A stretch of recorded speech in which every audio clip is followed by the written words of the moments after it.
Hey, hello. As you can see, this video is a lot longer than the usual ones, and that's because this endgame is a very tricky and interesting one with a really cool transition to counter some insane boards. You'll see what I mean in a second. Anyway, we're playing Omu with a token opener, and life couldn't be much better. Turn 2, we found a pair on a token and level. Now, generally speaking, you keep the token instead of the main body. Again, I'll refer to the video where I talk about token triples and how you take them. But in this case, I kept the main body on board instead of the small token because I wanted to focus on my health. Like as Omu, I power level a lot. Like triples are nice, but I still prefer to maybe win more fights. I usually, when I stay down on tier 1, that's when I sell the main body and keep the 1-1s, or with heroes that have a lot of money, so that way it's way more flexible. But just because of the hero that we are right now in our game plan, that's why I went with this line. We found another pair on turn 3, great. Sometimes I'll power level here on turn 3, but I'm gonna stay down for that. And we got rewarded because we found a triple. Now I'm looking at the tribes and I decided to just take a 4-drop because there's a lot of avenge cards, like the nest wing nest matron, something like that, the demon guy, impatient doomsayer, and dazzling light spawn. All of them are great to hit super early on turn 4. Even though we don't have a great avenge board yet, like we can just find reborn stuff next turn and Death Rattles, right? And tier 4 elementals are in, so we could hit major domo or just other good cards. Tier 4 is just amazing, period.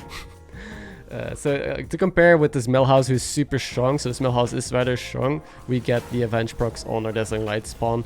And yeah, that plus health from this demon is actually really good. We only take 3 damage here. It should have been a lot more. Like this demon is so underrated. I really like picking up a pair on it and just taking it early on. Because even if it gets buffed a little, it's great. It can stick on the board for a while. And my roll was horrible. As you can see, this turn hurts my soul. But there's no real reason to like power level here or anything. I really want to set up my board well so I can farm this Dazzling Light spawn, right? Because that's like the best you can do. I'm gonna include some of these fights early on so you can see how much value I get from Dazzling Light spawn. I'm getting pretty much full value these first fights, which is the whole lot. It's like 2 triggers, but still, you know, it's no getting sniped.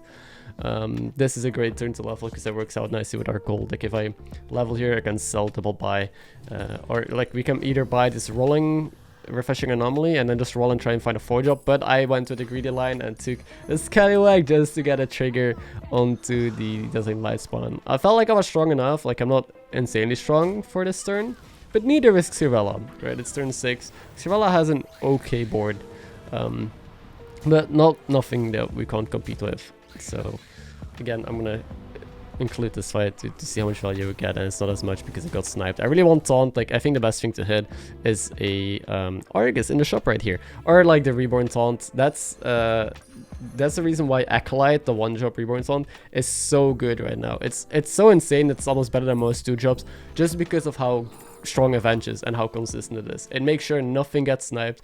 Also, I missed on a triple here. That's why I took the lookout to try and triple the scout. And I end up playing greedy and just keeping this 7/7 elemental in hand because I want to try and milk. Like I'm on 35 HP.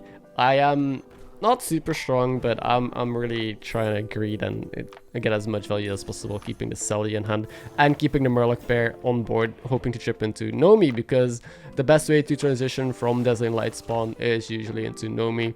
You know, it's basically the same effect, but Nomi has better late game than Dazzling Light spawn.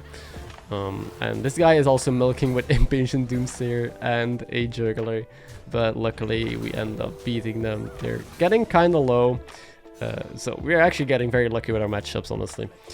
Here is a pair on Elemental, and this turn is going to be a pretty good one. There's also a Wildfire. You can see the stats already on these guys because I'm playing so greedy. These Elementals are getting kind of massive. It's ridiculous. I really have to sell the Murloc pair now, though. I can't keep it. It's way too greedy. And I have 2 new pairs on the board, which are soon going to be tripled because there is a Elemental triple. We're just going to 5s here because, again, Nomi. But I guess the Master Realtus isn't horrible since we do have a Multi-Rock. We could still find party elementals as well, or Major Domo. But it's obviously not as good. So 25 stats on, what is this, turn 8 or something? pretty stupid. Now we missed. We could just go for poison because that's the obvious pick, the Sephon, and just have like a poison on the board. But I'm gonna go greedy. I went for Brand because we have a stasis in the shop, meaning we discover one more elemental. And honestly, elementals with Brand isn't that bad. We even beat this golden Lightfang Reno this turn, even though like we've been playing so greedy. We finally popped off and kind of spiked with this triple, even though we tripled into 2-4. Just the 25 stats on Elemental is insane. Just decided to level, see what this Brand is gonna put on the board from this stasis. Maybe it's a triple, you know, and then we could buy it. And guess what? I'm an actual god, and I get the triple on Wildfire. Not the triple I expected, but a triple I will take. So it was about time to get rid of this Dazzling Light spawn. We never found like too much Avenge stuff, no Reborn Taunt or anything. We're not getting too many triggers a turn, so I decided to just get as strong as possible here, keep the other pair on the board, and try and go for big elementals with Lil Reg. So we missed sadly on Lil Reg and Genie, or Amalgadon I guess is also playable. And my plan here was to just take the biggest spike. I was scouting opponents to see if I need Zap. I don't need Zap against anyone, so I take Eliza to be as strong as possible, because the plan is to just level again next turn. Like this board, we could improve it if we find Nomi, right?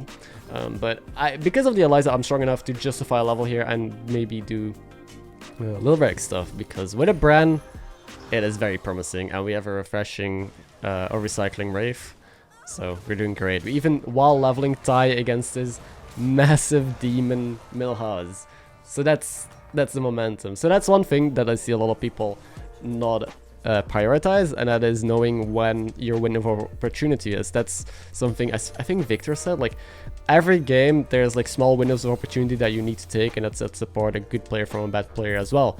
A good player sees when they can press that level button. Maybe it's like 1 or 2 turns only because you face someone who is not on the strongest that turn, or you are on your strongest that turn, or you have way more potential than. Like, you gotta try and pinpoint when the best turn is to level, if you need to level for potential.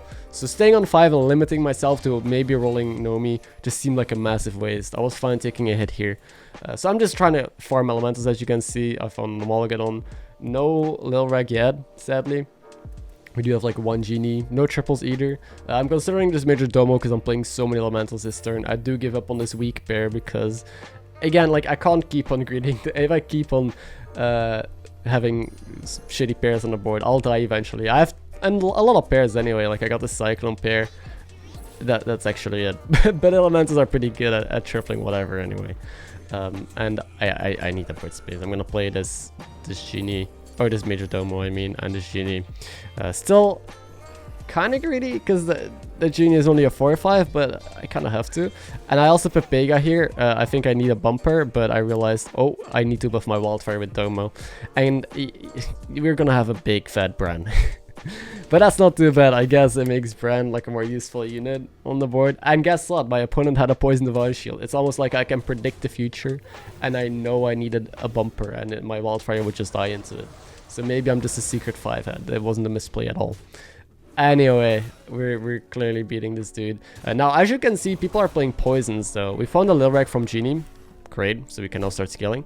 But Elementals gets kind of countered by poison, and well, that's the first point we see with poison, but you're gonna notice a lot of people late game doing some transitions, which is the reason, again, this video is so long, is because I'm gonna do some really cool transitions this game, because we have to. We don't just win with elementals. Now I'm setting up for this Amalgadon, so I'm picking some tribes to get as many adepts as possible. I'm selling a 25 elemental, mainly to give myself a much better future. Kind of a greedy play, you know, selling one of my biggest units just to get as many adepts as possible, but it is what it is. And we get somewhat rewarded. It doesn't have poison, it doesn't have a shield, but no, it's pretty big, and the buffs landed well. I also don't want to buff a Elemental. Like, it kind of sucks to just have a massive Selly on the board, right? Like, who wants that? It could be a much more useful unit. So I think the issues with Elementals that I'm going to touch right now, there's a golden Amalgadon, by the way.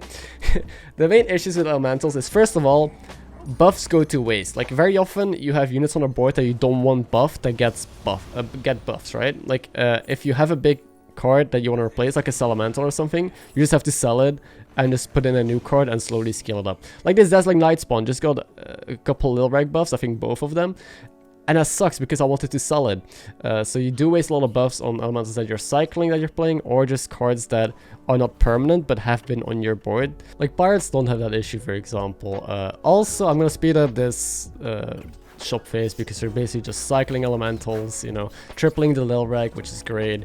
And finding Hamul. Hamul, again, you want to go to tier 6 elementals mainly because of Hamul and, you know, all your elemental discovers being able to discover more 6 shops.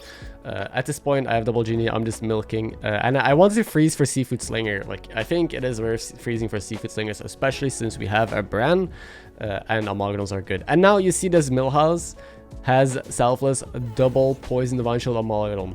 So yeah, we lose this fight. We've been losing most of our fights now. You can see me take a lot of damage. I was at 35 HP. Even though I am kind of high-rolling my brains out, it is what it is, right? We need to transition somehow. So again, I'm going to speed up this because I'm just like cycling elementals mostly. I'm also going to take a comment from JJ. Been following my videos for a while. Thank you for enjoying them. And he didn't understand why I said Baron was trash when I was going Beasts. And that's kind of has to do with like my latest video where I talk about how Beasts work, or direction for every tribe, and Baron isn't direction. You want Goldren and then you can take Baron. Like with just the Crocolisk, Baron doesn't really synergize well because it's mainly Avenge that works. Same with like Mama Bear doesn't really need Baron. Frogger Comp isn't great, so I would just suggest that you take a look at that video about direction and how tribes and compositions work. Anyway, as you can see, meanwhile on the background, I'm trying to pivot into more Amalgadons. Yes, because we're like, this wildfire is massive. It's 110, like it's great, but look at the pirates I'm facing. This guy's infinite. He has a golden Selfless, golden Baron. Soon all of his pirates are literally outstudying this elemental, so it doesn't do shit.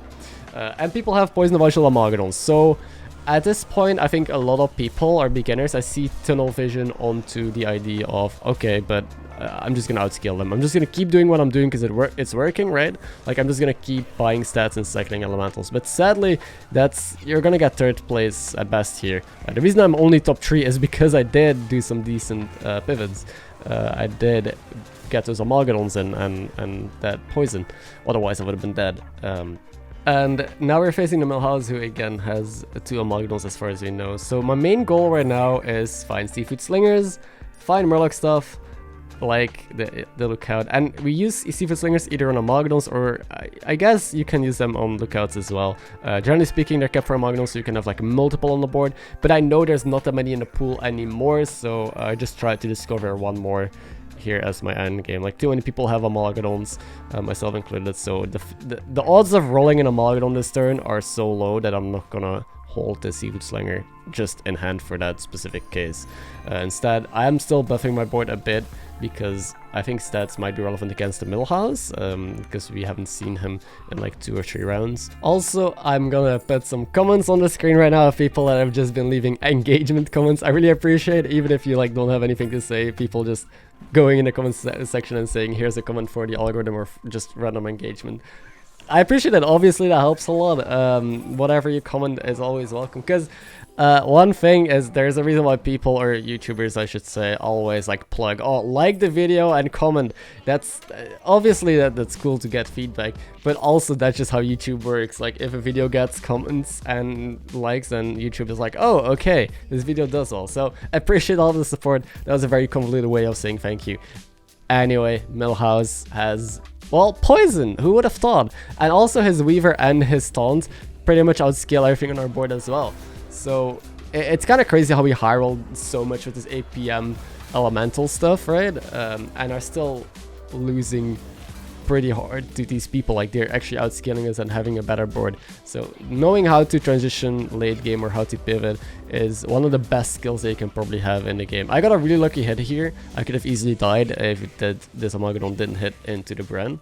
but it did hit into the brand. So I'm getting another shot. I'm facing a ghost, I think, and I'm pretty sure that the Millhouse is gonna die to the pirates, because I mean, he has Golden Selfless, Golden Baron, and by now maybe some Amalgadons, we don't know. The main reason why I'm also keeping most of these turns in and not cutting too much out, same with the fights, is because I think these are probably the most interesting late game turns that you can learn from like the ordering and basic transitions, or like countering, I should say, because most of the time late game is the same, right? Like you scale, like I mentioned with Elemental Dragons, you find Nadina, you win.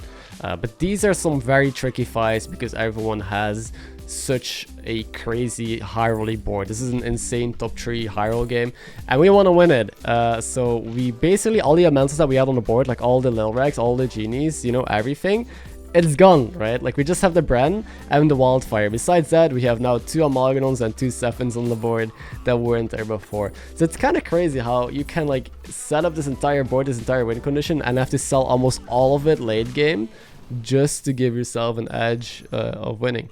Now, yeah, I find more Hamools this time. It just gives me more Lux, which is fine. I'm kind of panicking. I need to be faster. That's one thing I noticed. I'm definitely a boomer. I thought I would have more than enough time, but I don't. So another triple. This game, I think we have 10 triples total.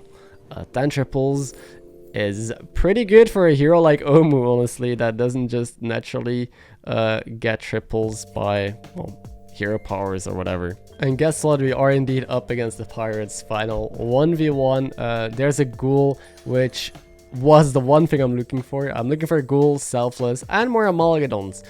This Wildfire actually probably isn't gonna do shit, so I have to sell it. I'm also selling this Murloc. I need board space because I want to play Amalgadon and the Ghoul and the Selfless.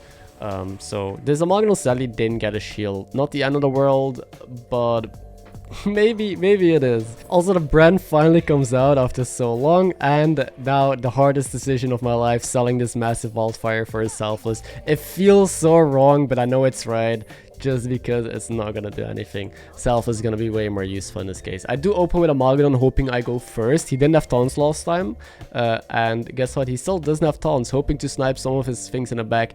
Sadly, he goes first and he bumps my shield, so my Amalgadon is just gonna suicide here.